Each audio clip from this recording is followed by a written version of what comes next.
30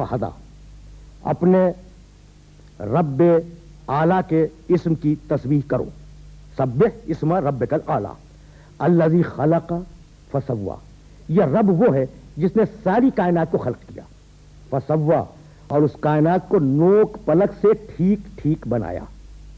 والذی قدر، اور اس نے اس کائنات میں ہر شے کی ایک مقدار معین کی. دیکھا آپ نے، خلق فسوا والذی قدر فہدا، اور کائنات میں ہر شے کی ہدایت کی.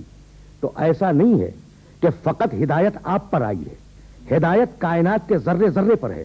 بھائی یہی سبب ہے کہ درخت اوپر کو اٹھتا ہے، پانی نشیب میں بہتا ہے.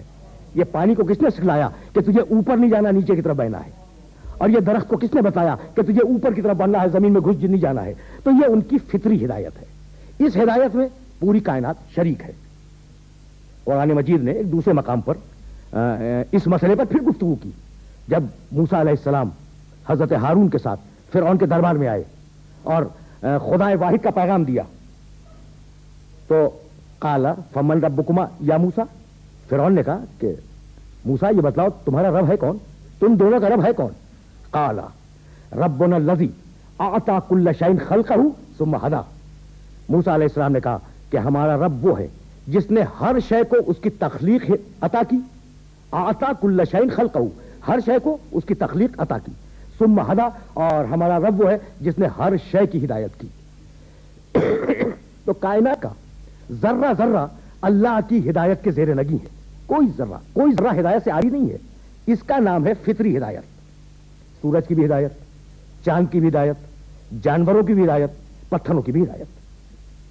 اور اب ایک مخصوص ہدایت جو فقط اور فقط انسان کے لیے ہے، اما نبوی ہدایت، اما یاتینکم منی ہدن فمن تبع ہدایا فلا خوف علیہم ولا هم یحزنون. سنو، ضرور بھی ضرور اللہ فرماتا ہے میری طرف سے تمہاری طرف مسلسل ہدایتیں آتی رہیں گی. فمن تبع ہدایا، تو جو شخص بھی میری ہدایتوں کی پیروی کرے گا اور میری ہدایتوں کا اتباع کرے گا، فلا خوف علیہم ولا هم یحزنون، تو ایسے انسان کو نہ کوئی خوف ہوگا اور نہ کوئی حزن ہوگا. اس کا نام ہے نبوی ہدایت. یعنی ہادی وہ جو مسلسل اور لگاتار ہدایت کرے. جب وہ ہادی اللہ سے پیغام لے رہا ہوتا ہے تو اس کا نام ہوتا ہے نبی، اور جب وہی ہادی انسانوں تک اس پیغام کو پہنچا رہا ہوتا ہے تو اس کا نام ہوتا ہے رسول. یہ دو الگ الگ لوگ نہیں ہیں.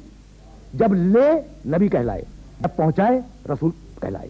تو اب پروردگار نے انسان کی ہدایت کا بندوبست کیا. اب میں یہاں سے آگے بڑھ رہا ہوں اور بہت توجہات مبذول رہے. اور اس شان کے ساتھ پروردگار نے انسانی ہدایت کا بندوبست کیا. دیکھیے، ابھی میں عرض کر رہا تھا کہ اللہ حکیم ہے، منصوبے کے بغیر کسی کام کو نہیں انجام دیتا، اور میرا نبی معلم حکمت ہے، بغیر منصوبے کے کسی کام کو نہیں پہنچاتا ہے نا.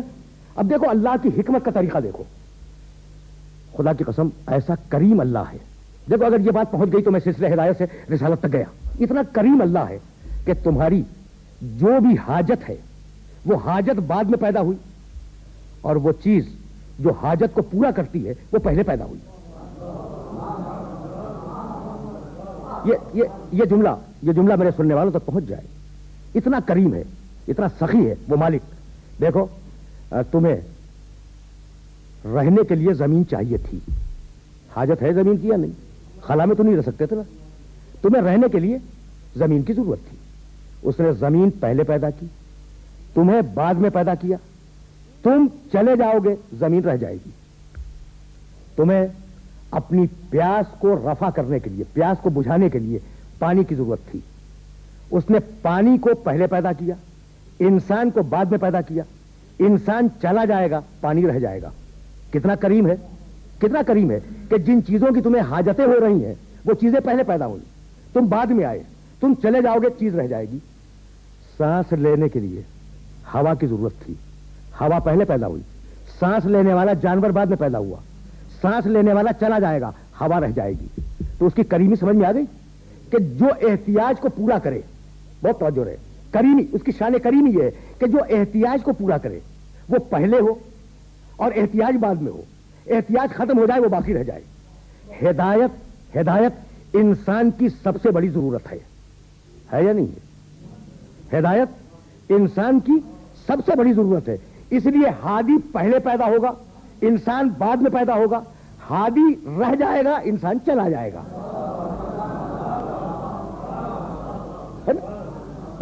بات تو واضح ہوئی نا.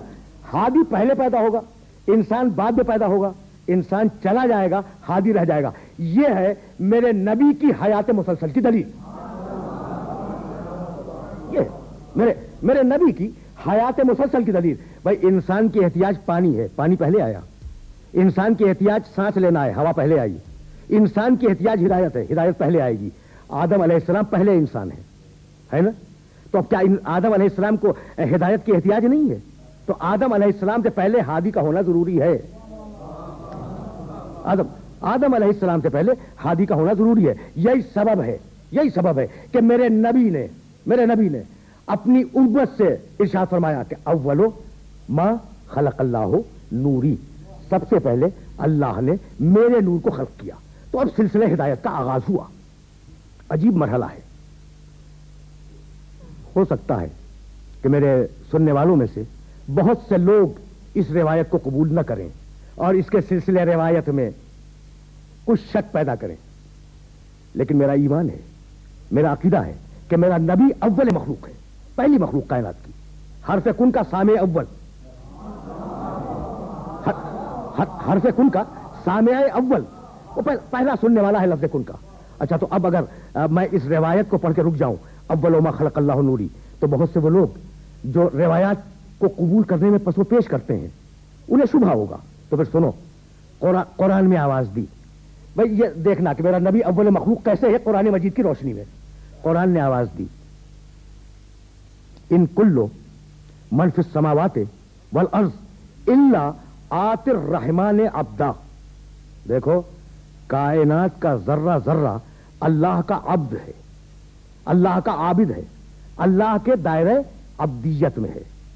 واضح ہو گئی نا بات؟ ان کلو من فی السماوات والارض الا آتی الرحمن عبدا. کائنات کا ایک ایک ذرہ اور کائنات کا ایک ایک وجود اللہ کا عابد ہے، اللہ کا عبد ہے، اللہ کے دائرے عبدیت میں ہے. تو پوری کائنات عابد ہو گئی یا نہیں؟ سورج عابد، چاند عابد، زمین عابد، آسمان عابد. طے ہو گئی بات. اور اب ایک دوسری آیت سنو، قل ان کان للرحمن ولد فانا اول العابدین. میرے حبیب کہہ دو کہ سب سے پہلا عابد میں ہوں. بہت سامنے کی بات ہے کہ کائنات کا ذرہ ذرہ اللہ کا عبد ہے اور رسول اول عبد ہے. کائنات کا ذرہ ذرہ اللہ کی عبادت کرنے والا ہے، رسول اول العابدین ہے. تو رسول اول مخلوق ہے نا؟ نہیں. سنو، اور اس آیت کو بھی اپنے ذہن میں رکھ لینا. وَلَهُ أَسْلَمَ، سورہ آل عمران، وَلَهُ أَسْلَمَ، تیسرا سورہ ہے، آیت کا نشان 83. وَلَهُ أَسْلَمَ مَن فِي السَّمَاوَاتِ وَالْأَرْضِ طَوْعًا وَكَرْهًا وَإِلَيْهِ تُرْجَعُونَ. کائنات کا ذرہ ذرہ اللہ کا مسلمان ہے. دیکھنا کیا عجیب و غریب بات کہی. وَلَهُ أَسْلَمَ مَن فِي السَّمَاوَاتِ وَالْأَرْضِ. کائنات کا ذرہ ذرہ اللہ کا مسلمان. سورج مسلمان، چاند مسلمان، زمین مسلمان، آسمان مسلمان، درخت مسلمان، سارے سیارے مسلمان. طوعاً وکرہن، چاہے اطاعت سے مسلمان ہو چاہے بجبر مسلمان ہو، لیکن ہے سب کے سب مسلمان. تو پوری کائنات مسلمان. طے ہو گئی نا بات. اور اب دوسری آیت سننا، قل، پوری کائنات مسلمان، سورج، چاند، زمین، آسمان، شجر، حجر، ستارے، سیارے جتنے بھی ہیں وہ سب مسلمان. اور اب آیت سننا، قل ان صلاتی ونسکی ومحیای ومماتی للہ رب العالمین لا شریک لہ وبذالک امرت وانا اول المسلمین. پوری کائنات اللہ کے مسلمان اور محمد اول المسلمین. تو اب میرا محمد اول مخلوق ہے یا نہیں ہے؟ اب میرا رسول اول مخلوق. تو محمد رسول اللہ اول مخلوق اور محمد رسول اللہ آخر مبعوث. نہیں، عجیب ہی بات ہے، سوچنے والی بات ہے. یہ میرا نبی ہے کون؟ اول مخلوق، خلقت میں اول ہے اور آخر مبعوث، بعثت میں آخر ہے. اس سے پہلے کوئی مخلوق نہیں ہے، اس کے بعد کوئی نبی نہیں ہے. بہت سیدھی بات ہے. اب یہ سوچنے کی بات ہے اور میں سمجھتا ہوں کہ میرے محترم سننے والے اسے اپنے ذہن و دل و دماغ میں محفوظ رکھ لیں گے کہ بھائی بنایا پہلے، بھیجا سب کے اخیر میں. جب بنایا تھا اسی وقت بھیج دیتا، یا جب بھیجنا تھا اس وقت بناتا. میں بہت سامنے کی بات اپنے سننے والوں کی خدمت میں عرض کر رہا ہوں کہ بھائی جس وقت بنایا تھا تو اس وقت میرے نبی کو بھیج دیتا، یا اگر اللہ کے منصوبے میں یہ تھا کہ نہیں اسے آخر ہی میں بھیجنا ہے تو بناتا آخر میں. یہ مصلحت کیا ہے کہ بنے پہلے آئے آخر میں؟ کوئی نہ کوئی مصلحت ہوگی نا. اب سننا، دیکھو دنیا کی فطرت اور دنیا کا مزاج وہ میں تمہارے سامنے رکھنا چاہ رہا ہوں. مثلا رہنے کے لیے مکان کی ایک ضرورت ہے. میں سننا، اس لیے کہ یہ مثال اگر واضح ہو گئی تو میرے رسول کا اول مخلوق اور آخر مبعوث ہونا واضح ہو جائے گا. رہنے کے لیے ایک مکان کی ضرورت ہے. کس لیے ضرورت ہے مکان کی؟ رہنے کے لیے. یہ ذہن میں رکھنا. اب جس دن یہ احساس ہوا کہ رہنے کے لیے ایک مکان کی ضرورت ہے، اسی دن سے ایک پلاٹ کی تلاش ہوئی، ایک خطے زمین کی تلاش ہوئی، ہے نا. کرنا کیا ہے؟ رہنا ہے. یہ ذہن میں رکھنا کہ رہنا ہے. رہنے کے لیے مکان کی ضرورت ہے. جب مکان کی ضرورت ذہن میں آ گئی تو فوراً ایک زمین تلاش کی، اسے خرید لیا. جب وہ زمین خرید لی تو انجینئر کے پاس جا کر نقشہ بنوایا اور متعلقہ افراد کے پاس اس نقشے کو پاس کروایا. ہو گیا. جب نقشہ پاس ہو گیا، سیمنٹ منگائی، اینٹیں منگائی اور جو چیزیں ضروری ہیں وہ منگوائیں. جب وہ جمع ہو گئی تو مستری بلوایا اور مستری نے کچھ دنوں کی محنت کے بعد وہ مکان بنا دیا. جب وہ مکان بن کے تیار ہو گیا تو اب آپ نے اس میں رہنا شروع کیا. یہی ہے نا بھائی، کامن سینس کی بات کر رہا ہوں میں. مقصد کیا تھا؟ رہنا. پہلے طے ہوا تھا رہنا، اور اس رہنے پہ عمل کب ہوا؟ سب سے آخر میں. تو مقصد تخلیق کائنات محمد پہلے طے ہوا.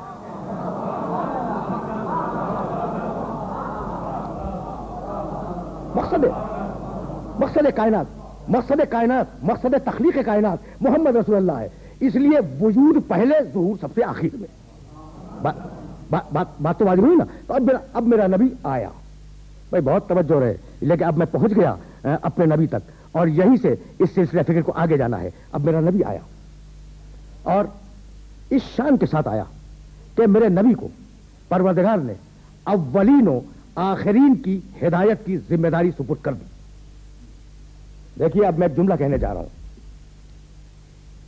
اور وہ جملہ میں چاہتا ہوں کہ میرے محترم سننے والوں کے ذہن و دل و دماغ میں محفوظ ہو جائے. میرا نبی آیا اور اولین و آخرین کی ہدایت کی ذمہ داری لے کر آیا. ابھی میں عرض کر رہا تھا کہ ایسا نہیں ہے کہ درخت کو ہدایت کی ضرورت نہیں ہے، لیکن اس کی ہدایت کا طریقہ اور ہے نا. ایسا نہیں ہے کہ پانی کو ہدایت کی ضرورت نہیں ہے. یہ بادل کو کس نے بتلایا کہ کب برسنا ہے کب نہیں برسنا، کتنا برسنا ہے کتنا نہیں برسنا؟ تو ہدایت تو بادل کی بھی ہو رہی ہے، ہدایت زمین کی بھی ہو رہی ہے، ہدایت ہواؤں کی بھی ہو رہی ہے نا. اب عجیب و غریب بات ہے، اور میں کیسے اپنے سننے والوں کی خدمت میں عرض کروں. پروردگار نے کہا کہ دنیا کا کوئی چلنے والا ایسا نہیں ہے اور اپنے پروں پر اڑنے والا کوئی پرندہ ایسا نہیں ہے، الا امم امثالکم، مگر یہ کہ وہ سب کے سب تمہاری طرح امتیں ہیں. بھئی یہ جملہ ذہن میں محفوظ ہو جائے. اگر یہ جملہ ذہن میں محفوظ ہو گیا تو میں سمجھوں گا کہ میری محنت سوارت ہو گئی. الا امم امثالکم، جتنے بھی اڑنے والے پرندے ہیں وہ سب تمہاری طرح امت ہیں. جتنے بھی چلنے والے ہیں اس کائنات میں وہ سب تمہاری طرح امت ہیں. اور قرآن کہتا ہے ان من امت الا خلا فیہا نذیر، کوئی امت ایسی نہیں ہے جہاں ہم نے ہادی نہ بھیجے ہوں. تو اب مخلوقات کی کوئی سطح ایسی نہیں ہے جہاں میرے محمد کی ہدایت جاری نہ ہو. مخلوقات کی کوئی سطح اس کائنات میں موجود نہیں ہے جہاں اس آخری نبی کی ہدایت جاری و ساری نہ ہو. تو اب آخری نبی آیا اور آخری نبی کو اس شان کے ساتھ پروردگار نے بھیجا کہ افمن کان علی بینۃ من ربہ ویتلوہ شاہد منہ ومن قبلہ کتاب موسیٰ اماما ورحمہ. افمن کان علی بینۃ من ربہ، اس نبی کا انکار کرو گے، اس رسول کا انکار کرو گے جو اپنے رب کے پاس سے بینہ لے کے آیا ہے. بھائی سننا کیا کمال کی بات ہے. سوالیہ جملہ ہے، استفہامیہ جملہ ہے. افمن کان علی بینۃ من ربہ، تم میرے ایسے نبی کا، آخری نبی، ایسے نبی کا انکار کرو گے جو اپنے رب کی طرف سے بینہ لایا. بھائی بینہ وہ دلیل جو دعوے کے بالکل مطابق ہو اور جسے توڑا نہ جا سکے. بینہ اس دلیل کو کہتے ہیں جو دعوے کے مطابق ہو اور جسے توڑا نہ جا سکے. اسے آپ اپنی اصطلاح میں معجزہ کہہ لیں, علم کلام کی اصطلاح میں. قرآن نے اس کے لیے لفظ استعمال کیا بینہ, کہیں لفظ استعمال کیا ہے آیت اور کہیں استعمال کیا ہے بینہ. تو اب ہمارے اس نبی کا انکار کرو گے جو اللہ کا بینہ لے کے آیا ہے, رب کا بینہ. بھائی کیا ہے رب کا بینہ؟ تو بھائی یاد رکھو کہ کوئی نبی معجزے کے بغیر نہیں آیا. بہت سے لوگ ہیں جو معجزوں کا انکار کرتے ہیں, اور میں نے ہمیشہ یہ کہا کہ معجزوں کا انکار وہی کرے گا کہ جس کا جھوٹا نبی معجزہ نہ دکھلا سکے, وہ معجزے کا انکار کرے گا. اور جن سچے انبیاء نے معجزے دکھلائے ان کی امتیں معجزوں سے انکار نہیں کریں گی. تو ہر نبی معجزہ لایا. اور دیکھو دعوے کو مطابق دلیل ہونا چاہیے. یہاں روکوں گا اپنے سننے والوں کو, پھر یہاں سے آگے بڑھوں گا. موسیٰ علیہ السلام اللہ کے نبی ہیں, اور دعویٰ یہ ہے کہ میں اللہ کا نبی ہوں, اللہ کا رسول ہوں, میں توریت لایا ہوں, اس پر عمل کرو. ثبوت عصا پھینک دیا, اژدہا بن گیا. میں ہوا تو یہی. دعویٰ کیا ہے؟ میں اللہ کا نبی ہوں, میں تمہاری ہدایت کے لیے آیا ہوں, تمہیں راہ راست پہ پہنچاؤں گا, تمہارے نفسوں کو تزکیہ کروں گا. جناب ثبوت کیا ہے؟ عصا پھینکا, اژدہا بن گیا. دعوے میں اور دلیل میں کوئی ربط ہے؟ بھائی یہی تو لانا تھا, یہی اپنے محترم سننے والوں کو لانا تھا. عیسیٰ علیہ السلام کا دعویٰ کیا ہے؟ میں انجیل لایا, میں شریعت لایا, میں تمہیں پاک و پاکیزہ کروں گا اور تمہیں حلال الہی اور حرام الہی بتلاؤں گا. جناب ثبوت کہا مریض کو اچھا کروں گا. تو بھائی ٹھیک ہے, مریض کا اچھا کرنا بہت بڑی بات ہے, لیکن دعوے سے ربط کیا ہے؟ دعوے سے کوئی ربط نہیں ہے. تو ہمیشہ دعوے کو مطابق دلیل ہونا چاہیے. اور یہ اعتراض کیا گیا ہے معجزے پر کہ نبی جو معجزہ لاتا ہے اس کی ضرورت نہیں ہے. دعویٰ کچھ ہے, دلیل کچھ دے رہا ہے. نہیں, یقیناً سلیمان علیہ السلام اپنے قالین پہ اڑے, موسیٰ علیہ السلام کا عصا اژدہا بنا, عیسیٰ علیہ السلام نے مردے کو زندہ کیا, عیسیٰ علیہ السلام نے مریض کو اچھا کیا. اور دعویٰ کیا ہے کہ میں خدا کی طرف سے آیا. ہر نبی کا دعویٰ یہی ہے. تو دعوے میں اور دلیل میں ربط نہیں ہے نا؟ ہے. دیکھو وہ اس کا دعویٰ فقط اتنا نہیں ہے کہ میں تمہاری اصلاح کے لیے آیا ہوں. نہیں, نبی کا دعویٰ یہ نہیں ہے کہ میں تمہاری اصلاح کے لیے آیا ہوں. نبی کا دعویٰ یہ ہے کہ میں اس کائنات میں اللہ کی ساری طاقتوں کا نمائندہ ہوں. نبی کا دعویٰ سمجھ میں آ گیا کہ میں اس کائنات میں, اس پوری کائنات میں اللہ کی ساری طاقتوں کا بقدر ظرف نمائندہ ہوں. تو اگر کبھی ہواؤں میں اڑنے کی ضرورت ہوگی وہ کر کے دکھلاؤں گا, مریض کو اچھا کرنا ہوگا اچھا کر کے دکھلاؤں گا, مردے کو زندہ کرنا ہوگا زندہ کر کے دکھلاؤں گا, عصا کو اگر اژدہا بنانا ہوگا اژدہا بنا کے دکھلاؤں گا. تو معجزے کو ہر عہد کے مطابق بنایا. عیسیٰ علیہ السلام کے عہد میں طب کا اور میڈیکل سائنسز کا فروغ تھا, مریض کی شفا بخشی دے دی, مردے کو زندہ کرنا دے دیا. موسیٰ علیہ السلام کے عہد میں جادوگروں کا زور تھا, عصا دے دیا جادو کو توڑنے کے لیے. سلیمان علیہ السلام کے عہد میں جنوں کا کنٹرول تھا اس علاقے کے اوپر, ہواؤں میں اڑا کرتے تھے, انہیں بساط دے دیا گیا, قالین جس پر بیٹھ کر آپ اڑا کرتے تھے. تو معجزہ ہر عہد کے کمال کے مطابق ہے. طے ہو گئی نا بات؟ اور وہی ثبوت نبوت بنے گا, وہی معجزہ ثبوت نبوت بنے گا. تو جس عہد میں طب تھی طب کا معجزہ ملا, جس عہد میں جادو زوروں پہ تھا جادو کو توڑنے کا معجزہ ملا. اور اب آخری نبی کے بعد جو اس کی امت چلے گی قیامت تک, تو اب معجزہ ہوگا علم کا, ہے نا؟ اب معجزہ ہوگا علم کا. اور نبوت کو ختم نہیں ہونا ہے, نبوت کو جانا ہے قیامت تک, تو اس معجزے کو بھی قیامت تک باقی رہنا ہوگا, ہے نا؟ تو اب ایک ایسا معجزہ دیا کتاب کی صورت میں جس کا نام ہے قرآن مجید. یتلو علیہم آیاتہ, اس کتاب کی آیتیں لوگوں کے سامنے تلاوت کرو. اب یہ ایسا معجزہ ہے کہ اس معجزے کو, یعنی دنیا جتنی بھی ترقی کر جائے علم میں, ہر سطح ترقی سے بلند ہے قرآن. قرآن ہر سطح ترقی سے بلند ہے. اور آج سے 1500 برس پہلے قرآن مجید نے جو چیلنج کیا تھا, ہے نا قرآن میں لکھا ہوا کہ قل لئن اجتمعت الانس والجن علی ان یاتوا بمثل هذا القرآن لا یاتون بمثلہ ولا کان بعضهم لبعض ظہیرا. سورہ بنی اسرائیل.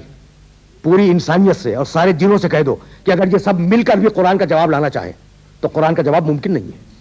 دے دیا نا چیلنج, چیلنج دے دیا. پھر ریڈیوس کیا چیلنج کو, قل فاتو بعشر سور مفتریات. پوری کتاب کا جواب کیا لاؤ گے؟ جاؤ 10 سورہ ہی بنا لاؤ, ہے نا؟ چیلنج کو ریڈیوس کر دیا نا. کہا کہ 10 سورے کہاں بناؤ گے؟ ان کنتم فی ریب مما نزلنا علی عبدنا فاتوا بسورۃ من مثلہ. جاؤ اگر تمہیں شبہ ہے کہ یہ اللہ کا کلام نہیں ہے تو ایک سورہ بنا کے لے آؤ. پورا قرآن چیلنج میں آیا, 10 سورے پھر چیلنج میں آئے, پھر ایک سورہ آیا. اور سچ تو یہ ہے کہ آج تک ایک سورے کا بھی جواب نہیں ہے. تو آج قرآن معجزہ ہے یا نہیں؟ ہونا چاہیے. دیکھو آج ہونا چاہیے. عیسیٰ علیہ السلام کا شفا بخشنا اس دور میں معجزہ تھا, آج وہ شفا نہیں. تو معجزہ اس وقت تک اثر انداز ہوتا رہا جب تک نبی سامنے رہا. موسیٰ علیہ السلام انہوں نے اپنے عصا کو پھینکا, اژدہا بن گیا, ہوا نا. سلیمان علیہ السلام اپنے قالین پہ بیٹھے, قالین اڑ گیا. بھائی یہی تو میں کہنا چاہ رہا ہوں.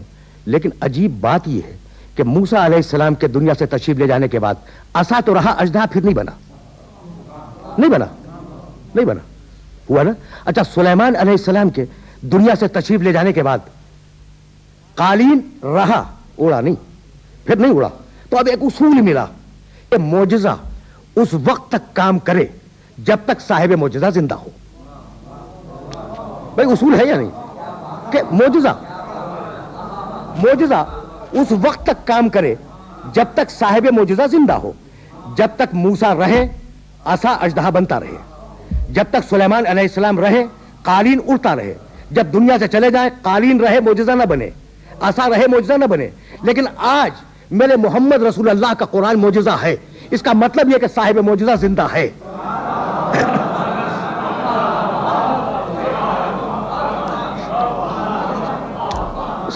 اس کا مطلب یہ ہے کہ صاحب معجزہ زندہ ہے, اور پوری طاقت اور پوری توانائی کے ساتھ وہ صاحب معجزہ آج بھی زندہ ہے. یعنی قلوب میں نہیں, قلوب میں تو ہر نبی زندہ ہے, ہے نا. سارے انبیاء قلوب میں زندہ ہیں, وہ واقعیت میں زندہ ہے. اچھا تو ایک نبی آیا, میں سنتے جاؤ, یہ اب آخری مرحلوں سے میں قریب ہونے والا ہوں. نبی آیا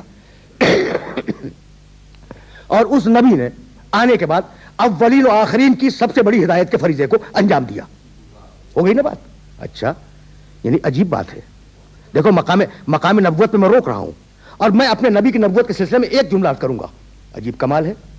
سب سے پہلے بنایا, سب سے آخر میں بھیجا, اور سب سے آخر میں بھی کمال یہ کیا بھائی حضرت آمنہ کی گود میں جب وہ بچہ تھا نبوت کا اعلان کر دیتا. کیا عیسیٰ علیہ السلام نے جناب مریم کی گود سے اعلان نہیں کیا؟ یعنی عجیب بات ہے, عجیب بات ہے. یا اخت ہارون ما کان ابوک امرأ سوء وما کانت امک بغیہ فاشارت الیہ قالوا کیف نکلم من کان فی المہد صبیا قال انی عبد اللہ آتانی الکتاب وجعلنی نبیا. مریم کی گود سے بولا, بچہ مریم کی گود سے بولا کہ میں اللہ کا بندہ ہوں, اللہ نے مجھے کتاب دی ہے, اللہ نے مجھے نبی بنایا ہے. گود میں نبوت مل گئی. یہ کمال ہے. یا یحییٰ خذ الکتاب بقوۃ وآتیناہ الحکم صبیا. یحییٰ ہم تمہیں کتاب دے رہے ہیں, اسے مضبوطی کے ساتھ تھام لو. اور ہم نے یحییٰ کو بچپنے میں نبوت دے دی. یعنی جو چھوٹے نبی تھے کسی کو گود میں ملی, کسی کو بچپنے میں ملی. اور جو اولین و آخرین کا سب سے بڑا نبی ہے, کائنات کا سب سے بڑا نبی ہے, 40 سال انتظار کر رہا ہے.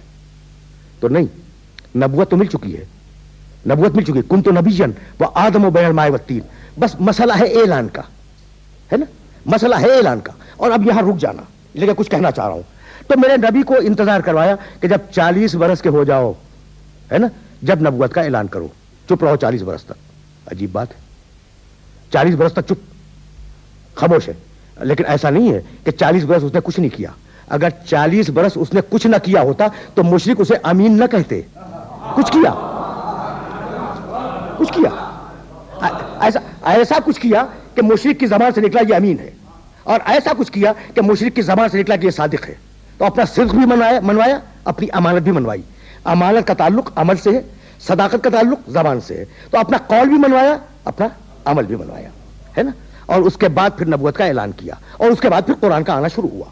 بھائی عجیب بات ہے, اور اسے اپنے ذہن میں رکھ لینا کہ دنیا کا کوئی سیاسی اور معاشی نظام ایسا نہیں ہے جس میں پہلے لٹریچر نہ ہو بعد میں عمل نہ ہو. اور ہوا یہی ہے. دیکھیے فرانس میں انقلاب ہوا, فرانس کا رینائساں بہت مشہور ہے, لیکن یہ انقلاب کیسے ہو گیا؟ اٹرنڈم نہیں، فرانس کے انقلاب کی جڑوں میں اس عہد کے دانشوروں کی کتابیں ہیں. والٹائر نے کتابیں لکھی، روسو نے کتابیں لکھی، دوسرے بڑے مفکرین نے کتابیں لکھی. لوگوں نے ان کتابوں کو پڑھا، پڑھنے کے بعد ان سے متاثر ہوئے. جب متاثر ہوئے انقلاب کر دیا. تو پہلے نظریہ بعد میں عمل. بھئی یہی ہوا نا، پہلے کتاب بعد میں عمل، یہی تو ہوا نا. اچھا یہ جو 1916 میں روس میں انقلاب ہوا یوں ہی ہو گیا؟ نہیں، مارکس نے کتابیں لکھی، انگلس نے کتابیں لکھی، دوسرے اشتراکی مفکرین نے کتابیں لکھی. لوگوں نے ان کتابوں کو پڑھا، پڑھنے کے بعد ان سے متاثر ہوئے، انقلاب کر دیا. پہلے کتاب بعد میں عمل، یہی ہوتا ہے نا. اچھا تمہارے کالجوں میں کیا ہوتا ہے؟ جب سائنس پڑھاتے ہو پہلے تھیوری بعد میں پریکٹیکل. یہ کبھی نہیں ہوا کہ پہلے پریکٹیکل کروا دو بعد میں تھیوری پڑھاؤ. کبھی سنا؟ یعنی کامن سینس کے خلاف ہے، لاجک کے خلاف ہے کہ آپ پہلے پریکٹیکل کروا دیں بعد میں تھیوری پڑھوائیں. تو پہلے کیا ہوتا ہے؟ تھیوری دی جاتی ہے، بعد میں اس تھیوری کے مطابق پریکٹیکل کروایا جاتا ہے. میرے پروردگار کی سنت کچھ اور ہے. میرے پروردگار نے کہا کہ یہ تمہارا طریقہ ہے کہ پہلے تم نظریہ دیتے ہو بعد میں تم اس پہ عمل کراتے ہو، لیکن میرا طریقہ یہ ہے کہ میں پہلے محمد کی صورت میں عمل دوں گا اور بعد میں قرآن کی صورت میں نظریہ دوں گا. اور ان دونوں کو ملا کے دیکھ لینا، اگر سرے منہ فرق ہو جائے تو یا قرآن میرا نہیں ہے یا حبیب میرا نہیں ہے.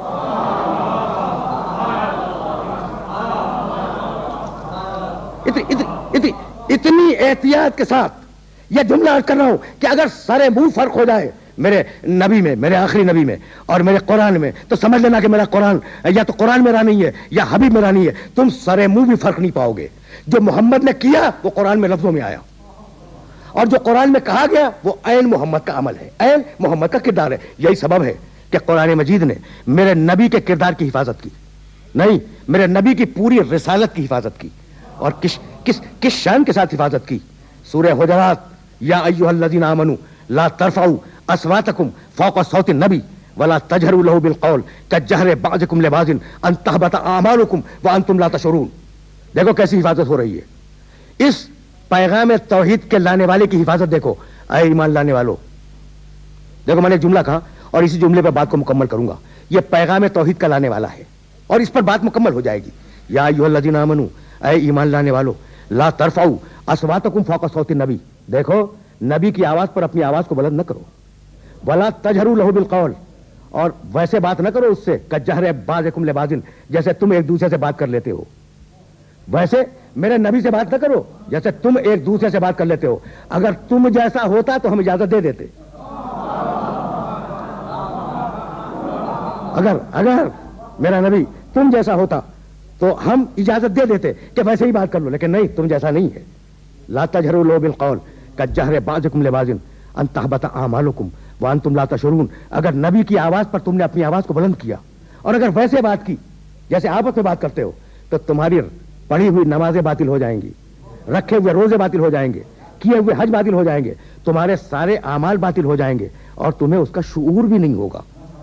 بھائی توجہ کر رہے ہو؟ تو کردار مسلم کو، مسلمان کے کردار کو اس آیت میں کنٹرول کیا. خبردار نبی کے مقابلے میں باادب رہو. لیکن ہو سکتا تھا کہ کوئی نبی کے مقابلے میں اپنے کردار کو روک لے، دل کو نہ روک سکے، ہے نا. تو سورہ نساء میں ارشاد فرمایا فلا وربک لا یؤمنون حتی یحکموک فیما شجر بینہم ثم لا یجدوا فی انفسہم حرجا مما قضیت ویسلموا تسلیما. تمہارے رب کی قسم، اللہ اپنی قسم کھا رہا ہے. فلا وربک لا یؤمنون، تمہارے رب کی قسم. یہ زمانی دعویٰ کرنے والے اس وقت تک مومن نہیں ہوں گے جب تک اپنے آپس کے جھگڑوں میں حبیب تجھ سے فیصلہ نہ کروائیں. دیکھا، اس وقت تک مسلمان نہیں ہو، اس وقت تک مومن نہیں ہو جب تک آپس کے مسئلوں میں رسول اللہ سے فیصلہ نہ کرواؤ. اور دیکھو فقط فیصلہ کروا لینا کافی نہیں ہے. ثم لا یجدوا فی انفسہم حرجا مما قضیت، اس وقت یہ مومن ہوں گے، اس وقت یہ مسلمان ہوں گے جب تیرے فیصلے پر کھلے دل سے راضی ہو جائیں. دل کھول دو. بھائی سورہ حجرات کی آیت میں کہا کردار کو کنٹرول کرو میرے نبی کے مقابلے پر، اور سورہ نساء کی اس آیت میں ارشاد فرمایا کہ دل کو کنٹرول کرو میرے نبی کے مقابلے پر. وَيُسَلِّمُوا تَسْلِيمًا، اور اس وقت مومن ہو، اس وقت مسلمان ہو جب میرے نبی کے سامنے اپنے سر تسلیم کو خم کر دو. تو خدا کی اطاعت کا نام ہے اسلام، محمد کی اطاعت کا نام ہے تسلیم. باتیں پہنچ رہی ہیں نا، تو سورہ حجرات میں کہا اعمال کو کنٹرول میں رکھو، سورہ نساء میں کہا دل کو کنٹرول میں رکھو، سورہ حشر میں ارشاد فرمایا وما آتاکم الرسول فخذوہ وما نہاکم عنہ فانتہوا، رسول جو دے دے وہ لے لو، رسول جسے روک دے اس سے رک جاؤ۔ پوری کائنات میں ایک ہی انسان ہے جس کی نہ ذات پرانی ہوئی نہ بات پرانی ہوئی، جس کے قول میں کوئی فرسودگی نہیں ہے، جس کے عمل میں کوئی کہنگی نہیں ہے، زمان و مکان نہ اس کے قول پہ اثر انداز ہوئے نہ اس کے عمل پہ اثر انداز ہوئے۔ اب میں کیسے عرض کروں؟ کیوں؟ اس لیے کہ یہ پیغام توحید کا سب سے بڑا مبلغ ہے۔ بس میری تقریر آخری مرحلے میں داخل ہو گئی۔ کتنا بڑا مبلغ!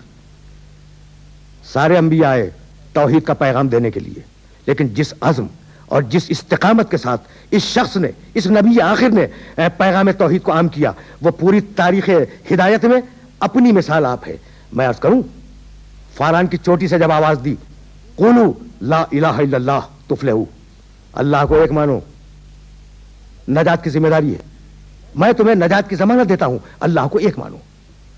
وہ پیغام توحید کا علمبردار، وہ پیغام توحید کا مبلغ مکے کی گلیوں میں ایک خدا کی تبلیغ کرتا ہوا چلا، اور وہ جو 365 بتوں کو پوج رہے تھے انہیں پریشانی لاحق ہوئی کہ کہیں ایسا نہ ہو کہ ہمارے بت مسترد کر دیے جائیں معاشرے میں، اور بنی ہاشم کے اس جوان کے خدا کی عبادت ہونے لگے۔ انہوں نے، بس یہ میری تقریر کے آخری جملے ہیں اور ان جملوں پر اپنی بات کو مکمل کہنا چاہ رہا ہوں، انہوں نے میرے نبی کو پیغام بھیجا کہ تم خدائے واحد کے پرچار سے اور اس کی تبلیغ سے باز آ جاؤ، اور جو چاہتے ہو ہم تمہیں دینے کے لیے تیار ہیں۔ اگر خدا کی قسم میرے نبی کا جواب سننا، پیغام توحید کا مبلغ، بات کو یہی مکمل کر رہا ہوں۔ عرب کے بڑے بڑے سرداروں نے یہ پیغام دیا میرے نبی کو کہ تم خدائے واحد کی تبلیغ سے باز آ جاؤ، اگر تمہیں دولت چاہیے تو سونے اور چاندی کا اتنا بڑا ڈھیر لگا دیں گے کہ چشم انسانیت نہ دیکھاؤ، خدائے واحد کا اعلان چھوڑ دو۔ اگر تمہیں بادشاہ چاہیے تمہیں ملک عرب کا بادشاہ تسلیم کر لیں گے، خدائے واحد کا اعلان چھوڑ دو۔ اگر تم دنیا کی حسین ترین عورت سے شادی کرنا چاہتے ہو تو ہم منتخب روزگار عورت سے تمہاری شادی کروائیں گے، لیکن پیغام توحید کا اعلان چھوڑ دو۔ دیکھو، بڑے انسینٹیوز ہیں، بڑی تشویقات ہیں، بادشاہت مل رہی ہے ملک عرب کی، دنیا کی سب سے بڑی دولت مل رہی ہے نا، لیکن میرے نبی نے جو جواب دیا ہے وہ آج تک تاریخ کی کتابوں میں محفوظ ہے۔ جب یہ پیغام ملا نا کہ دولت لے لو، بادشاہت لے لو، عورت لے لو، توحید کو چھوڑ دو، تو ایک مرتبہ ہاتھ بڑھایا، دونوں ہاتھ بڑھائے، کہنے لگے لو وضع الشمس علی یمینی والقمر علی یساری۔ یہ مشرک عرب اگر میرے داہنے ہاتھ پہ سورج رکھ دیں اور میرے بائیں ہاتھ پہ چاند رکھ دیں، جب بھی میں اپنے خدائے واحد کی تبلیغ سے باز نہیں آؤں گا۔ یہ میرے نبی نے کیا کہا؟ لو وضع الشمس علی یمینی والقمر علی یساری، اگر یہ پورا عرب مل کر میرے داہنے ہاتھ پہ سورج رکھ دے، میرے بائیں ہاتھ پہ چاند رکھ دے، جب بھی میں اعلان توحید سے باز نہیں آؤں گا۔ میرے نبی نے کہا کیا؟ میرے نبی نے یہ کہا کہ ہاتھ پر چاند اور سورج کا آ جانا جتنا انہونا ہے، اتنا ہی انہونا پیغام توحید کو چھوڑ دینا ہے۔ بھائی سورج اور چاند کا ہاتھوں پر آ جانا کیا انہونی بات نہیں ہے؟ انہونی ہے نا، اس کے ہونی ہونے کا سوال ہی نہیں ہے، اتنی انہونی ہے۔ تو اتنی ہی انہونی بات پیغام توحید کو چھوڑ دینا ہے۔ میرے اللہ کو میرے نبی کا یہ جملہ اتنا پسند آیا، بھائی سننا، یہ میری تقریر کا آخری جملہ ہے۔ میرے اللہ کو میرے نبی کا یہ جملہ اتنا پسند آیا کہ اس نے طے کیا کہ حبیب جب تو صحیح کہ میں انہونی کو ہونی بنا دوں، تو نے یہی تو کہا ہے نا کہ ہاتھ پہ چاند رکھ دے، ہاتھ پہ سورج رکھ دے، انہی ہاتھوں سے سورج کو پلٹاؤں گا، چاند کو ٹکڑے کروا دوں گا۔ وآخر دعوانا ان الحمد للہ رب العالمین، ربنا تقبل منا انک انت السمیع العلیم۔